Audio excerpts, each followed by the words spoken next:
Hi అండి, అందరికీ ఎలా ఉన్నారు? ఇవాళ అయితే గ్రీన్ అండ్ రెడ్ కాంబినేషన్లో చేస్తున్నా అండి. ఇది వచ్చేసి 2 బ్యాంగిల్స్ చేస్తున్నాను. ఫస్ట్ థ్రెడ్డింగ్ అయిపోయిన తర్వాత ఇలా పెట్టుకున్నా అండి కుందను. చాలా బాగా అనిపించింది. అలాగే మీకు ఏమైనా కలర్స్ కావాలంటే కామెంట్లో చెప్పండి. ఒకవేళ థ్రెడ్ లేకుండా నేను తెచ్చుకొని చేస్తాను అండి.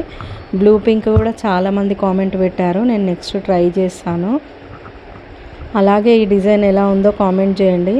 మీకు గనక నా ఛానల్ నచ్చితే లైక్ చేయండి, షేర్ చేయండి, సబ్స్క్రైబ్ చేసుకోండి. మీకు కొత్త కొత్త డిజైన్స్ అన్నీ చేసి చూపిస్తానండి. ఇవైతే రెడీ అయిపోయినాయి అండి. బ్యాంగిల్స్ రెడీ అయిన తర్వాత చాలా బాగున్నాయి ఇవి. ఇదిగోండి చూడండి. మనం మిడిల్లోకి ఏమైనా మిక్స్ చేసి వేసుకోవచ్చా అండి.